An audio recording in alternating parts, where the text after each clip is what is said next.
हमारे देश में आपसी सहमति से तलाक लेना बहुत ही आसान तरीका माना जाता है, लेकिन जब बात आती है एक तरफा डिवोर्स लेने की, तो इसके लिए बहुत सारी बातों का ध्यान रखना पड़ता है।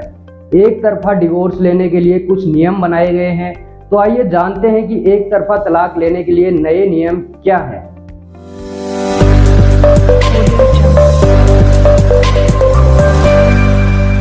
तो एक तरफा तलाक लेने के लिए आपको कोर्ट में कुछ बातों को सिद्ध करना होगा, जैसे यदि पति व पत्नी दोनों में से कोई भी धोखा देकर किसी अन्य व्यक्ति के साथ शारीरिक संबंध बनाता है या अन्य अवैध रिश्ता रखता है, तो कोर्ट के सामने सबूत पेश कर तलाक लिया जा सकता है।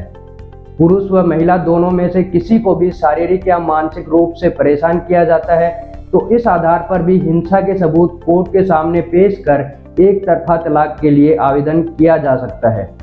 यदि पति व पत्नी दोनों में से कोई भी धर्म परिवर्तन करने के लिए मजबूर करता है, तो भी तलाक के लिए याचिका दायर की जा सकती है। अक्सर कुछ मामलों में देखा जाता है कि शादी से पहले लड़का लड़की अलग धर्म के होते हुए भी एक दूसरे के धर्म को स्वीकार कर लेते हैं, परंतु शादी के बाद धर्म परिवर्तन के लिए परेशान करते हैं। विवाहित जोड़े में से कोई भी एक पक्ष शादीशुदा जीवन को छोड़कर संन्यास लेता है, तो दूसरा पक्ष कोर्ट में एक तरफा डिवोर्स ले सकता है। यदि पति व पत्नी में से कोई भी 7 वर्ष तक कहीं गायब हो जाता है और 7 साल तक वापस नहीं आता, तो ऐसे हालात में भी एक तरफा डिवोर्स लिया जा सकता है। नपुंसकता यानी इम्पोर्टेंस को भी पति पत्नी के अलग होने का एक कारण माना जाता है, जिसमें एक तरफा तलाक के लिए आवेदन किया जा सकता है। तो अब जानते हैं कि एक तरफा डिवोर्स के लिए कौन कौन से डॉक्यूमेंट्स चाहिए होते हैं। तो एक तरफा तलाक के लिए मैरिज सर्टिफिकेट, शादी का कोई फोटो, पहचान पत्र, पासपोर्ट साइज फोटो और अन्य कोई डॉक्यूमेंट जो आप किसी सबूत के तौर पर लगाना चाहते हो। तलाक लेने में कितना खर्चा आता है? वैसे तो तलाक के खर्च के बारे में वास्तव में कुछ बताया नहीं जा सकता, क्योंकि तलाक लेने से जुड़ी सभी बातों को ध्यान में रखकर ही यह तय हो पाता है कि खर्च कितना आएगा।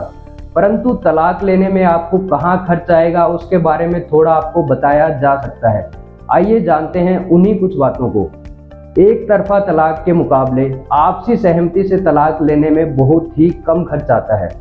यदि डिवोर्स लेने वाले पति पत्नी का कोई बच्चा नहीं है या बच्चा 18 वर्ष से ज़्यादा की आयु का है, तो तलाक का खर्च कम आता है। संपत्ति के बंटवारे या बच्चों के पालन पोषण के लिए होने वाले खर्चे को समय व मामले के हिसाब से ही देखा जाता है। तलाक लेने के लिए वकील की आवश्यकता पड़ती है, इसलिए सभी वकील अपनी फीस अपने हिसाब से मांगते हैं। वकील का खर्च डिवोर्स मिलने में जितना समय लगता है उस हिसाब से भी घट बढ़ सकता है। तलाक के केस में कुछ अन्य खर्चे भी हो सकते हैं, जिनमें फाइल चार्जेस, फोटोकॉपी का खर्च, यात्रा संबंधित खर्च और अन्य खर्चे भी होते हैं। हिंदू विवाह अधिनियम के अनुसार एक तरफा तलाक के लिए महिलाओं को कुछ विशेष अधिकार दिए गए हैं।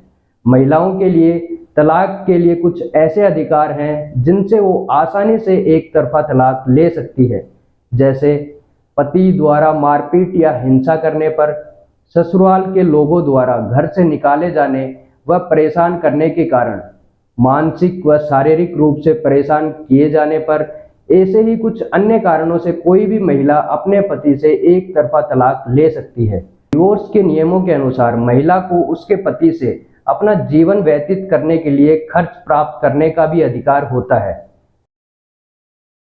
इस वीडियो में हमने आपको आसान भाषा में विस्तार से बताया कि एक तरफा तलाक के नए नियम क्या है, एक तरफा तलाक क्या होता है।